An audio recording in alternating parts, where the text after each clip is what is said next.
Age Africa was created to give the most impoverished young women in Malawi an opportunity to get an education. More importantly, to help these same young women develop self-confidence and realize what is possible for their futures. We believe that the solution for helping girls end the cycle of poverty starts with an education. It is supported by programs that help students self-advocate for their futures and give girls the information and skills they need to access real opportunities after they graduate. We know that educated girls wait until a healthy age to marry and raise children. They generate more income for their families, are more likely to educate their children, and contribute to the growth of the nation's economy.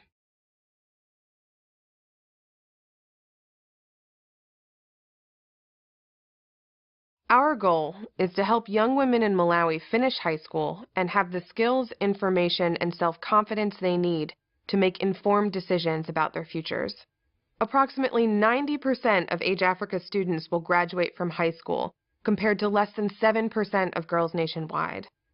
65% of our graduates go on to higher education, and 75% of our alumni are either enrolled at college or university, hold a job, or are engaged in successful small businesses at home that puts their income well above the poverty line. We know that our program works, but it's now time to do more. Age Africa seeks to scale our program throughout Malawi. We plan to do this through strategic partnerships with Malawi's government, with local organizations, and of course with donors who are as excited about this work as we are.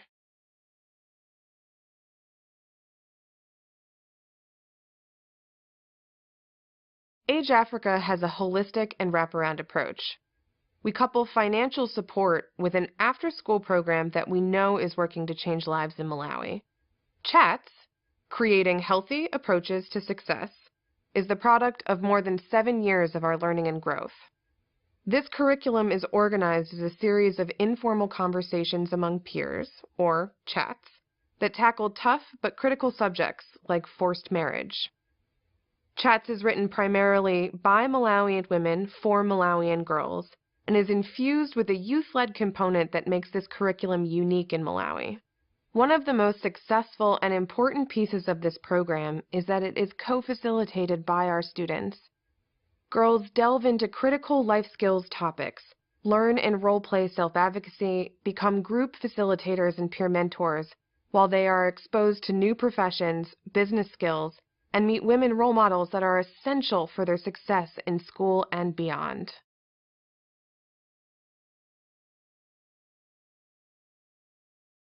Age Africa works at the grassroots and is led by a local staff and a 90% female Malawian team.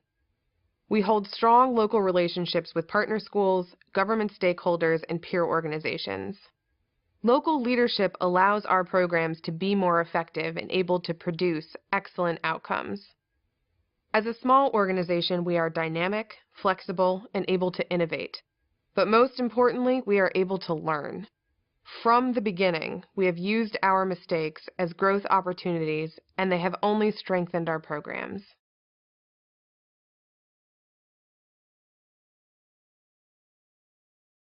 We measure our success based on student outcomes and our ability to affect systemic change for girls in entire communities. For students, our goal is not just that they finish 4 years of high school, but also that they can access real economic or educational opportunities after graduation. 90% of Age Africa students obtain a high school diploma, and nearly 65% go on to higher education. Let me give you an idea of just how extraordinary that is.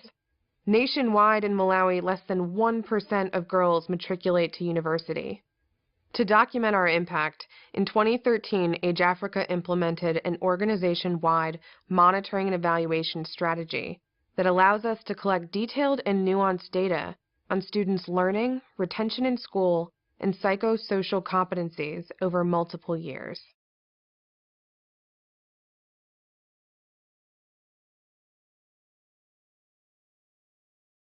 People are unfamiliar with our history and with the unique challenges facing the girls of Malawi. Age Africa was founded by a graduate student intern from the Fletcher School who wrote and published an article in the Christian Science Monitor. Age Africa's founder, Xanthi Ackerman, went to Malawi in 2005 and conducted field work in a rural village called Boa, where she interviewed a village woman about what it was like to live on less than $1 a day. Xanthi wrote the interview into an article that chronicled the financial challenges of a family struggling to subsist at the poverty line. The article had one short paragraph about the family's daughter, who was unable to attend school because, like most rural families, they could only afford to pay for one child and so had sent their eldest son. When the article was published, the response was overwhelming. Readers wrote to the Monitor sending donations to fund Matilda's education. And by the time the first donations were collected, there was enough money to support the high school educations of all the girls in Boa Village.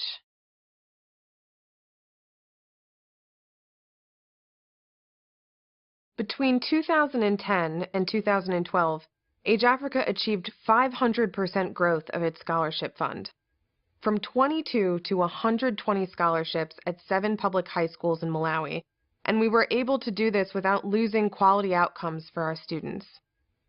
In 2011, Age Africa experimented with implementing its programs in some of Malawi's most severely under-resourced schools, known as Community Day Secondary Schools, or CDSSs. We knew that unless our programs could have a measurable impact on girls in Malawi's most difficult learning environments, then our program could never be effective nationwide.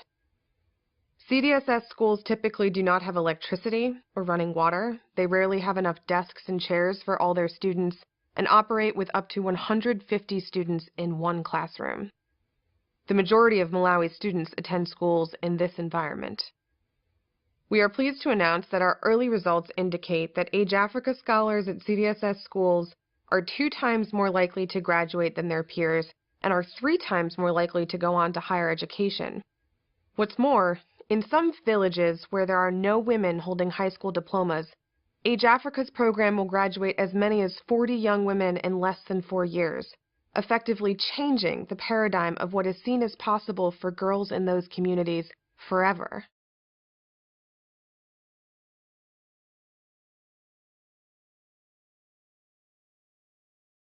In the beginning, when we were simply a scholarship fund, we watched many of our earliest scholars drop out or fail out of school.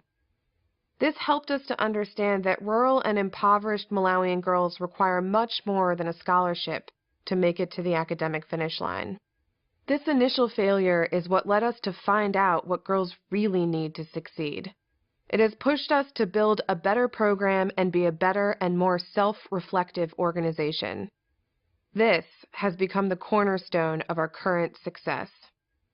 Today, we boast a 90% graduation rate and nearly 65% of our students continue on to higher education.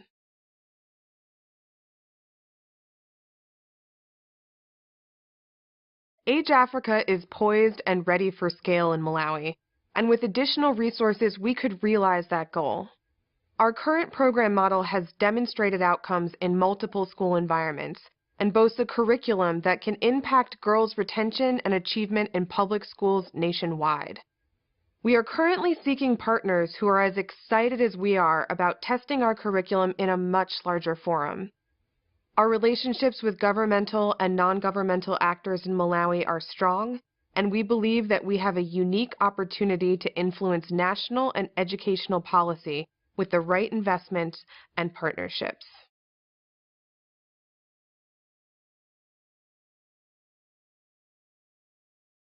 Since the international community has been largely focused on primary education and early childhood development, there is a real information gap on what works for girls in secondary school.